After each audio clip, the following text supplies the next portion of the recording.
Proposals should be an everyday occurrence in your business. This is something we should do all the time. Very few of your customers are going to buy from you over the phone. They're not placing an order.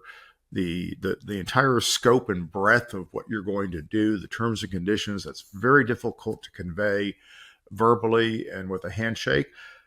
It can happen, and certainly you've got some longtime clients where you can say, "Hey, yeah, we're going to do that show. We're going to change this thing. It's going to do this to your budget. Same as last year. That change I can do with that. That's a go, right?" We have some of those relationships, but most of the time, your proposal is doing something else, and so yeah, there are exceptions, but think about what proposals are really trying to do.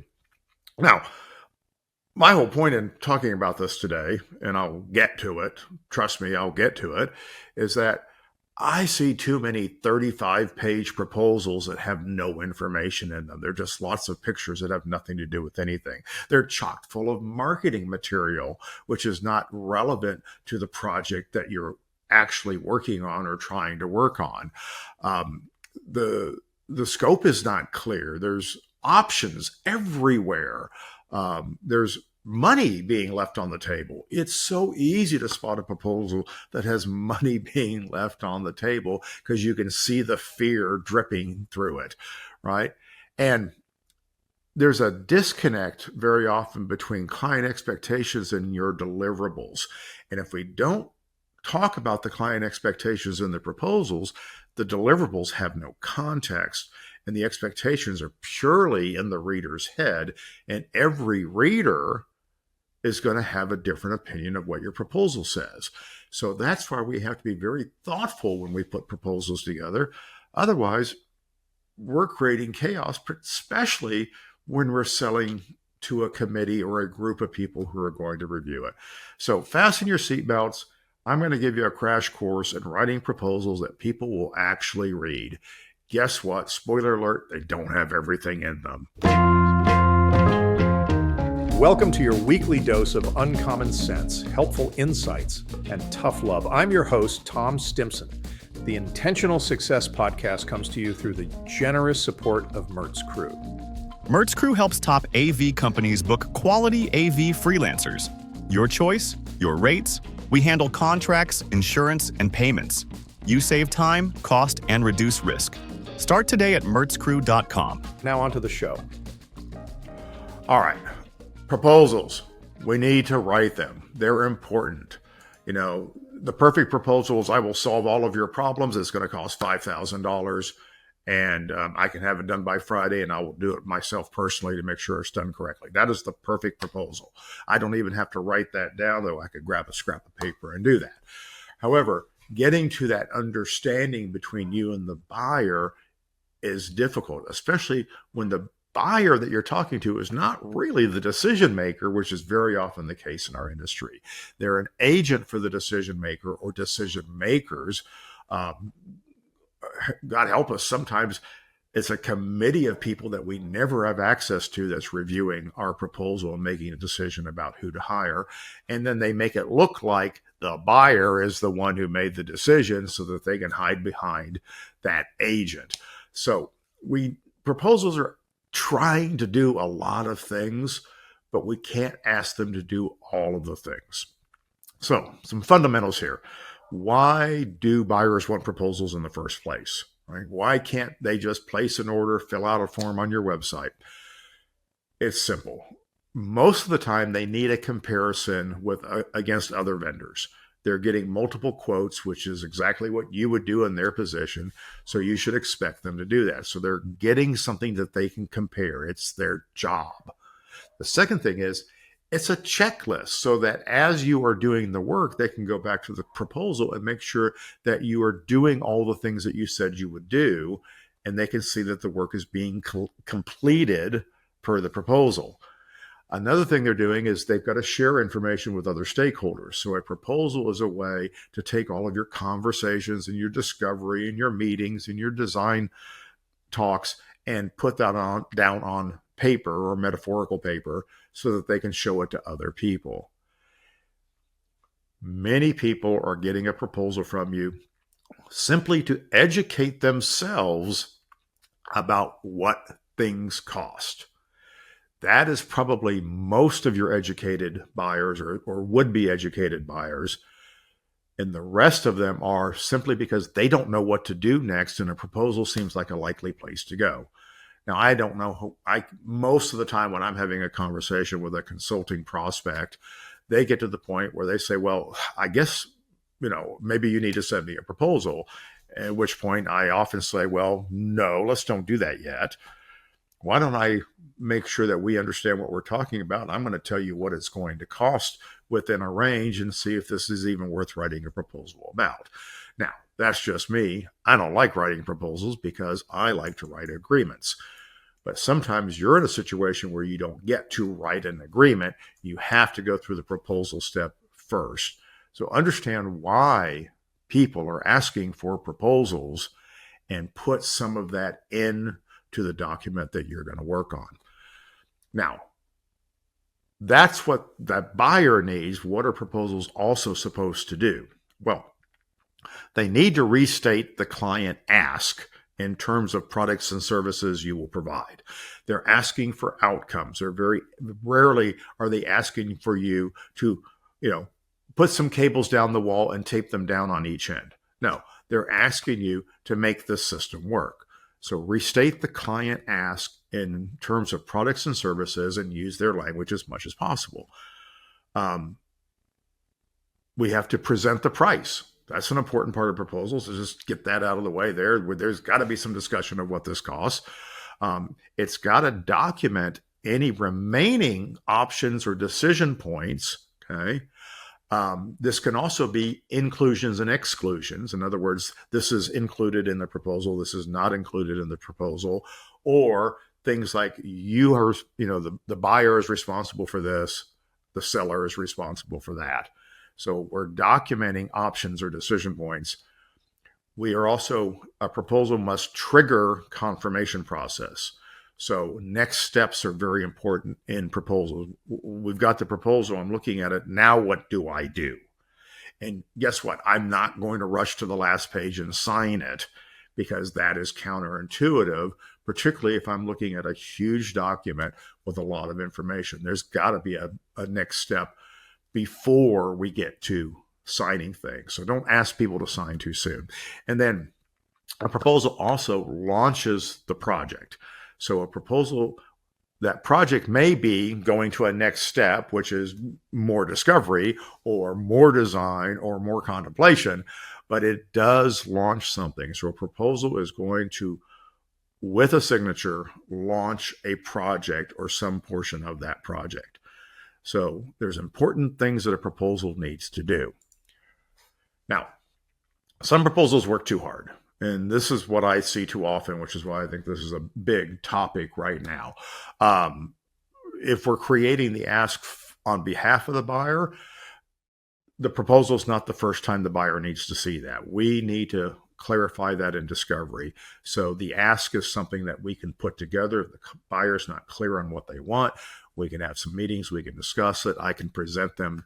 Here's what I think you're asking for. Oh, yes, that's exactly what I'm asking for. Thank you for that. Now I can put that in the proposal, but it should never be the first time they see it. Sometimes I see proposals that ask the buyer to review the details to see if you made any mistakes. Well, they don't know your job. How would they know if anything's missing? Is this all the equipment that you need? I have no idea. Okay, you're the expert. Sometimes proposals introduce options that are, maybe they're not intuitive, and the buyer is forced to restart the whole process. They're going to have to reject your offer because there's an option in there that doesn't fit and they don't understand. So they feel like they have to start over because they were misunderstood. And then my favorite, of course, is when you put everything that you're going to use and every tool you're going to bring to the party, trying to show how thorough you're going to be by listing every detail of every day, of every item. It is not your pull sheet. Okay. So Rental Think says, hey, we got to show them all the stuff that they're renting. You're in a service business. Let's show them all the services that you are providing with that end result. So Don't let your proposal work too hard for you. Now, before we get to the elements of proposal, think about the phases, right? You have to have some sort of discovery. You have to learn about each other. You probably will do some ideation. You'll reflect ideas and design back and forth between you and the buyer to make sure that we've got a clear picture of what we want to do. You're going to have to develop pricing away from the customer, develop a cost budget and a pricing strategy to figure out how you're going to go to the market. You may even float that past the buyer before you put it in a proposal. Then you present, you restate the solutions, you layer the value in this, you present the proposal whenever possible. And then, of course, there's the closing of the proposal. It's agree to move forward on at least one element, maybe not the entire thing. So think about how you put your proposal together. Are you trying to sell them every step of a 9-month process for a show that has not been clearly defined yet, and defining the show is the first step? Maybe selling the 5th step is not the best thing to do. Maybe what you need to be doing is selling the first step. So think about the phases of the proposal process. Now, this process of getting a proposal through is a series of affirmations, right? Discovery is an affirmation. We're creating yeses. Ideation creates affirmations. We want to go through step by step. Pricing, we can get affirmations on pricing and budgets in this process. So a series of affirmations to reach a conceptual agreement upon which I can now develop a proposal. Big projects, small projects, it can be very compressed in time, everything I talked about. We should have a conceptual agreement before we write a proposal. If I can write a budget for you that meets all these criteria, addresses your ask, and comes in under your $35,000 budget, is this something that you would like to see? Yeah, I absolutely would like to see this. Tell me more about your decision criteria. What's your process? When are you going to decide by? What's your final decision criteria going to be? Let's make sure that we address that, because you're never going to write a proposal in a vacuum and be the only person writing them a proposal. You're a part of somebody else's buying process. You need to understand at this point what that is. Now, internally, before you write a proposal, you've got to do an estimate. You got to do budgeting, pricing. I'm not going to get into that today. You've got to build your estimate based on cost. You have to add appropriate margins to those cost areas. And then you set a target price to be used into a proposal, because your estimated cost plus margin may not be the right target price. Maybe it needs to be higher. Maybe it needs to be lower. Okay, maybe that's the number that you calculate, but it will get us into the range. Set your target price to be used in the proposal. Now, what goes in? Let's talk about the proposal now, right?